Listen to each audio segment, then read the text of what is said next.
আজ সন্ধেবেলায় একটা নতুন রেসিপি বানালাম। আসলে এটার পেছনেও একটা ঘটনা আছে। সেদিন একটু বাজারে গেছিলাম, তারপরে মেয়ে বেকারিতেই ঢুকলাম। বেকারিতে টুকটাক কিছু নিয়ে তারপর মেয়ে বলছে, মা পেস্ট্রি আর একটু ব্রাউনি নেব। তো আমি সত্যি কথা বলতে কোনোদিন ব্রাউনি আগে খাইনি। দিয়ে আমি বললাম ঠিক আছে, মেয়ে যখন আবদার করছে তাহলে তাকে কিনে দিই।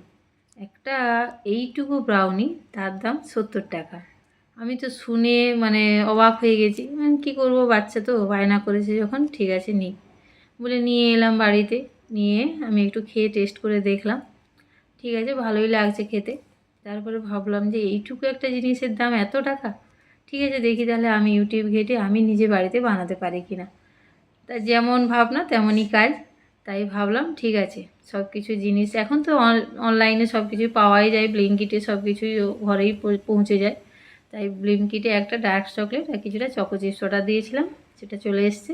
বিকেলবেলায় এসে আমি বানাবো, তাই বানাতেও লেগে গেছি। এই যে এখানে আগে প্রথমে ডার্ক চকলেটটা আমি ওই 50 গ্রামের মতো নিয়েছি, তাতে ওই 3 টেবিল স্পুন মতো আমি বাটার দিয়েছি। দিয়ে ওটাকে গরম জলের উপরে বসিয়ে মেল্ট করে নিয়েছিলাম। মেল্ট করে ওদিকে ওটা ঠান্ডা করতে দিয়েছি। দিয়ে এদিকে আমি ড্রাই ইনগ্রিডিয়েন্টসগুলো নিয়েছি। 1 কাপ আমি এখানে ময়দা নিয়েছি, হাফ কাপ কোকো পাউডার নিয়েছি, আর 1 কাপ চিনি নিয়েছি, আর 1 টেবিল স্পুন আমি বেকিং পাউডার নিয়েছি, হাফ টিস্পুন আমি বেকিং সোডা নিয়েছি। বেশ ভালো করে ওগুলো চেলে নিয়েছি। সবসময় কেক আর ব্রাউনির যেটা যে কোনো বেকিং জিনিস বানালে সবসময় সেই জিনিসটাকে চেলে নিতে হয়, চেলে নিলে জিনিসটা ভালো হয়। ব্যাস সব কিছু চেলে নিয়ে তারপরে যে ব্যাটারটা ছিল, যে চকলেটারিটা করেছিলাম, সেটা আমি ওতে দিয়ে ভালো করে মিক্স করে নিলাম। আর পরিমাণ মতো দুধ দিয়েছি, দিয়ে ভালো করে এই যে এইরকম ব্যাটার হবে। এর থেকে একটু থিক ব্যাটার হলেও সমস্যা কিছু নেই। ব্যাস তারপরে যে বেকিং করার জন্য আমি একটা ট্রে নিয়েছি, তাতে নিচে একটু বাটার ব্রাশ করেছি, তারপরে বাটার পেপারটা দিয়ে তারপরে ব্রাশ করে উপর থেকে চকো চিপস দিয়ে এবার আমি যে কড়াইটা আগে থেকে হিট করে রেখেছিলাম, প্রি হিটটা কিন্তু খুব জরুরি হয় কেক বানানো বা বেকিং কিছু বানানোর জন্য, যে মাইক্রো ওভেন হোক, এয়ার ফ্রায়ার হোক বা গ্যাসেই হোক।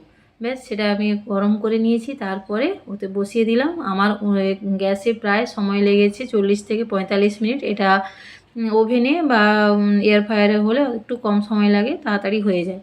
এই যে খুব সুন্দর হয়েছে, আমি ভাবতেই পারছিলাম না আমি প্রথমবার এত সুন্দর বানাতে পারবো।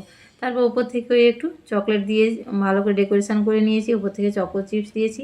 মেয়ে ছিল না, মেয়ে তো খেলতে গেছিলো নিচে, এসে দেখে অবাক হয়ে গেছে। মা এত সুন্দর টেস্ট করে দেখেছে, মা এত সুন্দর এত টেস্টি, পুরো দোকানের মতোই হয়েছে। তুমি কি করে বানালে মা, কি করে বানালে? তো সহজেই এত দাম দিয়ে আমরা বাইরে এত সব জিনিস কিনে কিনে খাই, কিন্তু একটু কষ্ট করলে খুব সহজেই বাড়িতেই বানানো যায়, তাই না? চলো তাহলে আজকে আসি, টাটা বাই।